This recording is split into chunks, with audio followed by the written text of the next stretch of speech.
Radio Flamme. Bonjour Franck Lorrain. Bonjour Bridget. Franck, aujourd'hui je t'interviewe en tant que comédien, mais finalement j'aurais très bien pu t'interviewer en tant que rugbyman. Oui, tout à fait, j'ai fait presque 30 ans de rugby et j'ai la chance maintenant d'être président d'un club qui s'appelle le Paris XO, qui a maintenant presque 10 ans. Donc c'est une activité que je pratique plus en tant que sportif, mais en tant qu'encadrant, on va dire.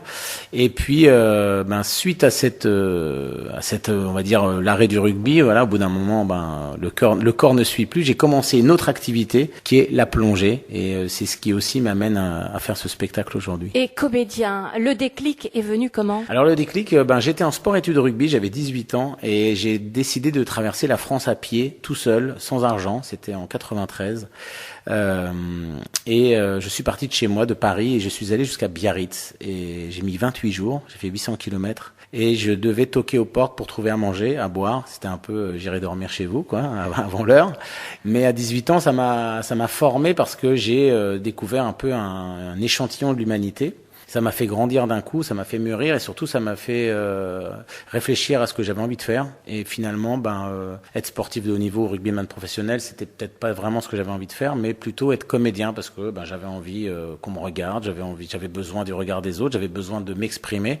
Et du coup, quand je suis remonté à Paris, j'ai commencé à faire des cours de théâtre et puis à travailler, à trouver du boulot. J'ai fait des régisseurs, j'ai été dans des décors, j'ai fait plein de choses qui étaient dans le milieu du spectacle et du cinéma. Puis à force de rencontrer des gens, j'ai commencé à avoir des petits rôles et c'est comme ça que ça a démarré. Il semble également que ta voix est vraiment un atout en ce qui te concerne. Tu es aussi doubleur au cinéma. Travaillant dans la voix, naturellement, j'ai eu par des rencontres des gens qui m'ont demandé de venir faire du doublage. Et bon an mal an, c'est devenu une activité assez importante pour moi et je double des séries ou des acteurs un peu connus en français. Alors par exemple, quels acteurs doubles-tu? À qui prêtes-tu ta voix? Alors, j'ai prêté ma voix à des acteurs connus comme Ryan Gosling et Ryan Reynolds par exemple, mais aussi à Jesse Plemons. Je fais aussi beaucoup de séries. Actuellement, il y a 2 grosses séries qui sont en prime time sur TF1 M6 qui sont le SWAT, les brigades du SWAT et 911 que je fais. Et là, il y a une grosse série qui vient de sortir sur Disney+ qui s'appelle True Lies, qui est l'adaptation du film qu'avait fait Schwarzenegger et où je double le héros, voilà. Et puis après, il y a beaucoup de choses que je fais régulièrement, quoi. Aujourd'hui, tu es à Cherbourg pour Le Monde du Silence Gueule, un spectacle qui est plein d'humour, mais aussi avec un message très fort sur la mer et l'exploitation que l'homme fait des océans. Ce spectacle, comment tu le portes? Qu'est-ce que ce spectacle t'apporte aussi personnellement? Que peux-tu m'en dire? Alors, c'est un spectacle que je trouve d'utilité publique parce que il est déjà pour toute la famille. Il s'adresse vraiment, comme dit la formule, de 7 à 77 ans. Et c'est un spectacle qui me passionne et dont j'ai la responsabilité de jouer parce que pour une fois, je peux tenter de sensibiliser, de défendre les océans en faisant le comédien, en étant au théâtre. Et je remercie vraiment Julia d'avoir pensé à moi. Elle a écrit les rôles en pensant à moi, puisqu'on est tous les deux et acteurs et instructeur de plongée dans la vie et d'ailleurs PEF, le metteur en scène, nous a surnommé des plonge-acteurs puisqu'on a 2 activités et c'est vraiment une joie pour moi de faire ce spectacle et c'est ce que je disais à Julia, jamais je me ferai remplacer, j'ai vraiment à cœur de le jouer et je suis très heureux de revenir à la Cité de la Mer parce que c'est des gens qui nous avaient fait confiance depuis le début.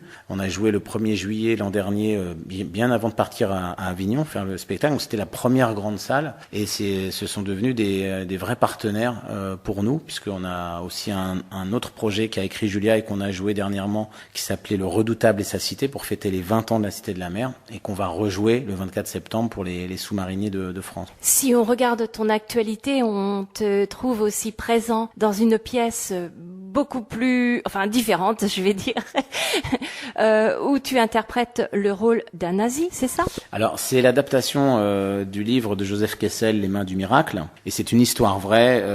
Pendant la Deuxième Guerre mondiale, Félix Kersten, un masseur finlandais, a massé le numéro 2 du Reich, Heinrich Himmler, et a sauvé entre 60 et 100 000 personnes.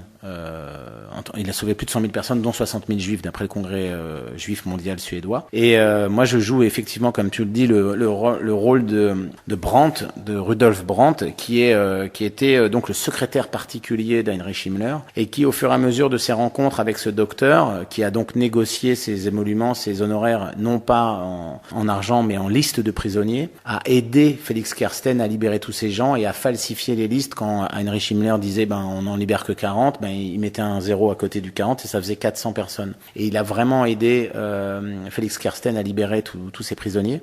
Donc c'est quelqu'un qui démarre dans un mouvement avec une vraie prise de conscience et qui à la fin s'en libère et essaye de faire le bien malgré qu'il soit dans une entreprise du mal. Je pense qu'il faut nommer la pièce et l'auteur. La pièce s'appelle Demain la liberté, mais demain comme mes mains, pas comme demain le jour. C'est Demain la liberté. L'auteur c'est Antoine Nouel, qui a également fait l'adaptation, la mise en scène et qui joue le rôle du Félix Kersten. On a joué cette pièce plus de 160 fois à Paris. On va certainement la reprendre en janvier 2024. Et puis il y a une tournée qui est prévue, donc peut-être qu'on ira dans le Cotentin, qui sait. En ce qui concerne tes projets, tu peux m'en parler ? Ouais, alors justement, ce que je vous racontais sur mon parcours de Paris-Biarritz, j'avais écrit un journal quand j'avais 18 ans que j'ai retrouvé, que j'ai gardé. Et à partir de ce journal, je suis en train d'écrire un seul en scène qui s'appelle Paris-Biarritz ou comment j'ai rencontré l'humanité. Voilà, ce seul en scène, j'espère le jouer à la rentrée ou début 2024.